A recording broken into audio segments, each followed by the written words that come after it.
Hello friends, শুভ দুপুর। তোমরা কেমন আছো? আশা করছি তোমরা সবাই খুব ভালোই আছো, সুস্থ আছো। আমিও ফ্রেন্ডস ভালো আছি, সুস্থ আছি। আজকে দুপুরবেলা এসেছি, দুপুরবেলা বলতে কীরকম 1টার সময় এসেছি। এখানে কিছু কাজ ছিল, সেই কাজ করার জন্য এসেছিলাম। এসে এখন 2:20, এখনও বাড়ি যাওয়ানি। এখন গাছে জল ফল দিলাম, সব কাজ সেরে টেরে এখন বাড়ি যাবো।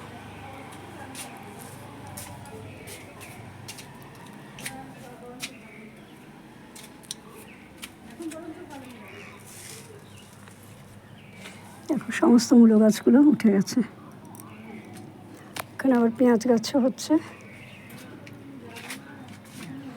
আর আমার এই শিম গাছে কত শিমও হচ্ছে, আবার কত ফুল এসেছে। এই গাছটা গোড়াটা রোদ পায়, আর মাথার দিকটা ছাওয়া। এটাকে এখানে শিম হয়েছে, দেখা হয়েছে শিমটা। যাই হোক, হচ্ছে তো।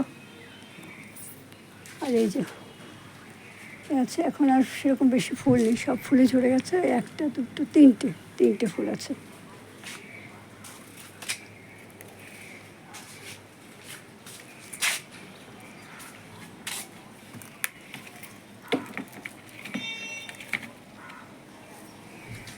এই যে বেগুন গাছের গোড়া যত নোংরা ছিল, সমস্ত নোংরাগুলো তুললাম। নোংরা মানে আগাছাগুলো দেখো, তুলে ফেললাম।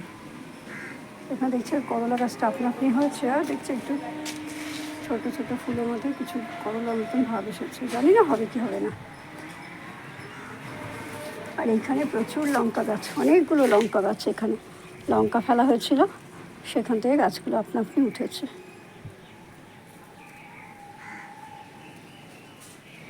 সাতটা না 8টা লঙ্কা গাছ।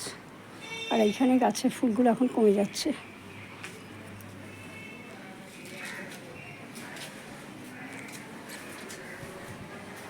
কেন এসেছিলাম এবার তোমাদের বলছি। এই যে রডগুলো আসলো, রডগুলো তুলতে হবে, সেই জন্য। এবার রডগুলো কোথায় রাখবে সেটা তো নিশ্চয়ই জানি না। মিস্ত্রিদের বললাম, আর ওরা দুজনে পারছে না, হাঁপিয়ে উঠে। জানলে আমি ধরবো? বললো হ্যাঁ দিদি ধরবেন। বলছে হ্যাঁ ধরবো। বললো তাহলে একটু ধরুন না, তাহলে ভালো হয়।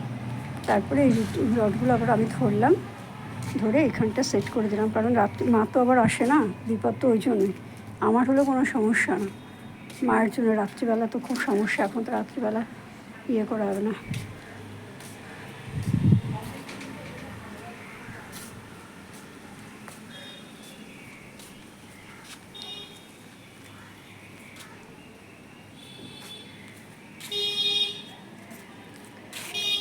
এখন জল দিলাম, দাওয়াতে গাছটা তাজা হলো।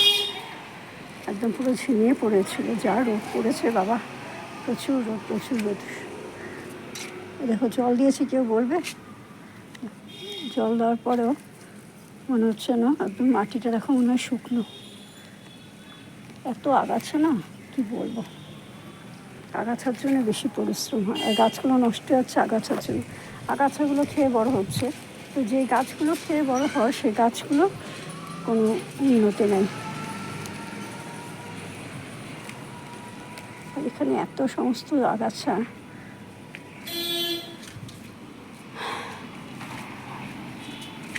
করবী ফুল গাছটাতে খুব সুন্দর করবী ফুল ফুটেছে। এখানে এই গাছটা পুরো মারা গেছিলো, পদ্ম ফুল গাছটা মারা গেছে। তা আমি এখন দেখছি হঠাৎ কী হলো, এরকম যেন লাগছে। এখন এটা পদ্ম ফুল গাছের ডাল ভাঙা। তারপর দেখছি পদ্ম ফুল গাছটা আমি আবার ওকে ভালো করে বসিয়ে দিলাম। জল ঠিক মতন খাওয়া দাওয়া পাচ্ছে তো, সেই জন্য গাছগুলো আবার বেড়ে গেছে।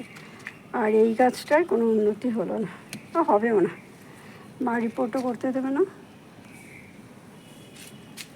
কিছু হবে না। গন্ধরাজ গাছটা শুধু জায়গা আটকে বসে আছে। কিন্তু গ্যাঁদাল পাতা গাছটা আমার খুব সুন্দর হয়েছে। সঙ্গীতার জন্য আমার মনটা খুব খারাপ লাগে। সঙ্গীতাকে যদি সেদিনকে আসতে শকুন্তলা কালী পুজো দিই, তাহলে কী হতো, সঙ্গীতাকে আমি দিতে পারতাম। কিন্তু ও তো আসতে পারলো না। সবে তো আগে তো ভাইকে দেখতে হবে না, ভাই অসুস্থ, ভাই সুস্থ। তারপরে যদি কোনো দিন আসো আমাকে আগে কমেন্ট করে জানাবে, তারপরে আমি এসে তোমাকে গিয়ে স্টেশন থেকে নিয়ে আসবো। তা আগে আমাকে জানাতে হবে, না জানালে হবে না। কারণ আমি কখন কোথায় থাকি, এ বাড়ি না ও বাড়ি। আর আমার ফোন নাম্বার তো তোমরা কেউ জানো না, সেই জন্য এখানে ফোন নাম্বার দেওয়া যাবে না। এরা এখানে খাবার, এখানে কারি পাতা গাছ উঠেছে, দেখো কারি পাতা গাছ, কিন্তু গাছটাকে রাখবো না। সমস্ত কারি পাতা গাছ যদি খেয়ে নেয় তাহলে সব গাছ মরে যাবে।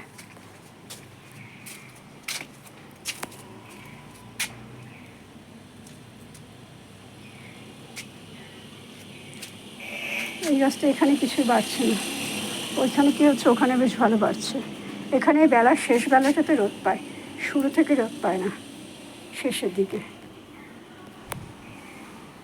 ঠিক আছে ফ্রেন্ডস, আমার এই ভিডিওটা তোমাদের কেমন লাগলো অবশ্যই কমেন্ট করে জানিও। যদি ভালো লাগে তাহলে অবশ্যই লাইক করো, শেয়ার করো, সাবস্ক্রাইব করো, আর পাশে থাকা আইকন বেলটা বাজিয়ে দিও। দেখা হবে আগামী একটা ভিডিওর সাথে। ততক্ষণ তোমার বাই, টাটা।